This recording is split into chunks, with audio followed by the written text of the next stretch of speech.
ऐसा श्राप जिसकी वजह से अहिल्या शिला में परिवर्तित हो गई। ब्रह्मा जी ने एक अपने शरीर से कन्या उत्पन्न की जिसका नाम था अहिल्या। अहिल्या को ये वरदान था कि वो 16 साल की कन्याओं की तरह ही रहेगी। एक बार अहिल्या को ब्रह्मा जी ने महर्षि गौतम के यहाँ शिक्षा प्राप्त करने के लिए भेजा। शिक्षा प्राप्त होते ही महर्षि गौतम ब्रह्मा जी को अहिल्या को वापस देने आए। ऋषि गौतम की पवित्रता देख ब्रह्मा जी ने अहिल्या का विवाह गौतम जी से करा दिया। एक बार अहिल्या स्नान करने के लिए नदी पर गई। वो जब स्नान कर रही थी तो देवराज इंद्र वन विहार के लिए वहां पर आए। देवराज इंद्र अहिल्या की सुंदरता देख मोहित हो गए और उसे पाने के लिए चेष्टा करने लगे, ये बात जानते हुए भी कि अहिल्या गौतम ऋषि की पत्नी है।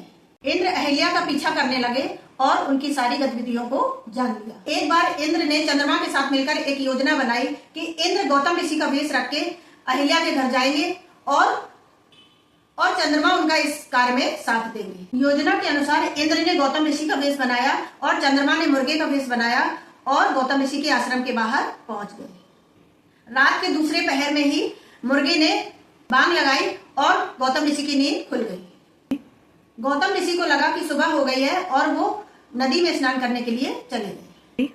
तभी इंद्र कुटिया में घुसते हैं और अहिल्या को संदेह हो जाता है और वो पूछती है कि स्वामी, अभी तो आप नदी में स्नान करने के लिए गए थे, इतनी जल्दी कैसे वापस आ गए? इंद्र ने कहा, मेरे अंदर काम वासना जाग चुकी है, इसे शांत कीजिए, इसके बाद ही मैं स्नान पूजा आदि करूंगा। अहिल्या ने कहा कि अभी सुबह का समय है, ये सब ठीक नहीं लगता।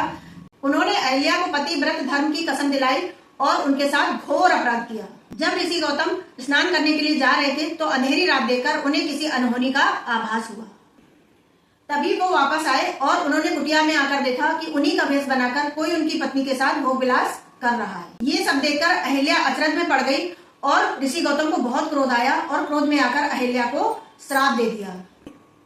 ऋषि गौतम ने कहा कि हे दुष्ट नारी, तूने अपना पतिव्रत धर्म नष्ट किया है, मैं तुझे त्यागता हूँ। तूने देवी होकर भी इतना घृणित कार्य किया है, मैं तुझे श्राप देता हूँ कि तू हमेशा हमेशा के लिए पत्थर की शिला में परिवर्तित हो जाएगी। ऋषि गौतम के क्रोध को देखकर चंद्र और इंद्र दोनों अपने असली रूप में आकर गौतम ऋषि के चरणों में पड़ गए।